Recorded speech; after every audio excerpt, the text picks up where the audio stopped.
What's up YouTube? It's the one and only Division 18 and I'm back with the first blockbuster trade of the 2018 NFL season.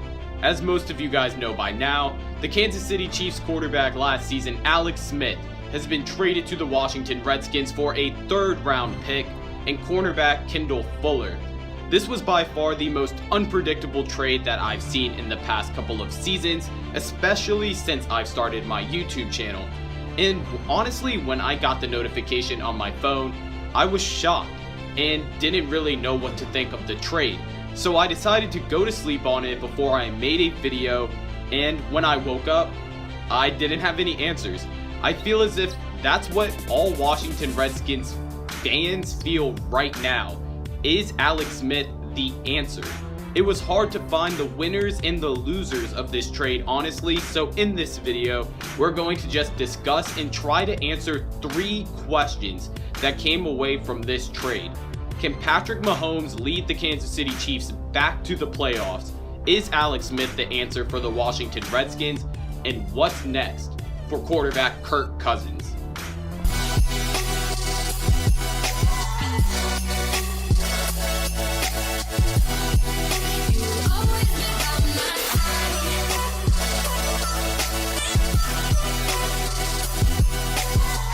Looking a little more into the trade, the Kansas City Chiefs actually put themselves in a really prime position to make it back to the NFL playoffs next season.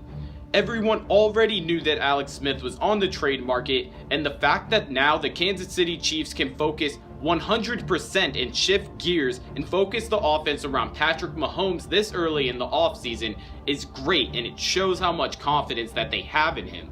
While showing a lot of potential in the Chiefs' last regular season game against the Denver Broncos, he wasn't able to find the end zone, but that can be fact that he was playing without most of the Kansas City Chiefs' offensive weapons.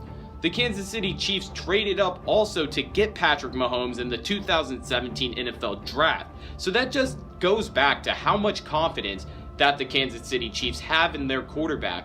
And now they can also draft with an extra pick that they got from the Alex Smith trade and in free agency to just build around him. Also in the trade, the Kansas City Chiefs were able to acquire cornerback Kendall Fuller, who Andy Reid has already said, quote, is a bona fide starter. Kendall Fuller's sophomore season was a huge step in the right direction in terms of stats and his football IQ. And adding to the secondary of Marcus Peters and Eric Berry just makes his and the Kansas City Chiefs' path very, very bright. But also looking more into Alex Smith and what the trade actually means for him is a little bit more complicated than the Kansas City Chiefs part. While on paper, the Washington Redskins offense works just as well for Alex Smith's playing style as the Kansas City Chiefs. While healthy, Alex Smith will have weapons like Jordan Reed, Jamison Crowder, and Chris Thompson to play with, as well as an okay running game. I say all of these specific players instead of players like Josh Doctson because of Alex Smith's playing style. He plays well in short to medium range passes, and the dink and dunk are Alex Smith's game. Well, that might have not been the case last season. We were watching literally the best season of Alex Smith's career. But getting back to the trade, besides the obvious destinations like the Denver Broncos or the Jacksonville Jaguars, I actually think this was the best destination for Alex Smith if he didn't have a choice. At 33 years old and on the last year of his contract for the Kansas City Chiefs, he had no leverage. But now with the Washington Redskins, they've signed Alex Smith to a new 4-year deal worth $94 million, which I think is still questionable and up in the air, but I'm pretty sure is $94 million. A great contract to receive at 33 years old, and for a team that's maybe not as good as the Kansas City Chiefs, but almost as good as your old team, is just relieving as a veteran quarterback. But on the hand of the Washington Redskins, I can't just give them a pass or a pat on the back for making this trade, because as I said in the beginning, this was one of the most surprising trades that I've ever seen, and I did mean that. Well, yes, this was a much cheaper way to secure a quarterback that's just as good as your old quarterback. It was done in a dirty way, And also they lost Kendall Fuller, who was only on the up and coming and had to cripple a already crippled secondary. I can't say that Daniel Snyder or Bruce Allen get a pass on this because nothing was really improved. They only ran away from a problem that they started themselves with Kirk Cousins.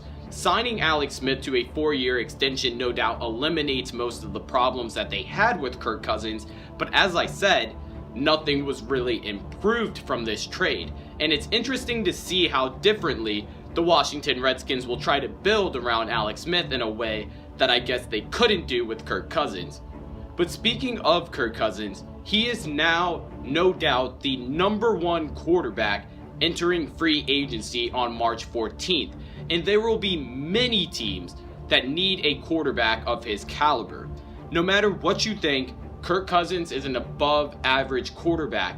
A franchise one? That's up to you guys to decide in the comments and just at home by yourselves. But my answer is yes. Since becoming a starter for the Washington Redskins all the way back in 2015, not only has he broken franchise records, but he's also provided quarterback security to a team that hasn't really had quarterback security since before I was born. But saying that doesn't really do Kirk Cousins justice at all, and it really doesn't give him everything that he deserves. Since becoming a starter to the end of this season, he's broken the Redskins' all-time passing yards in a season twice, and it's become the only quarterback in the franchise's history to throw the ball for more than 4,000 yards 3 seasons in a row.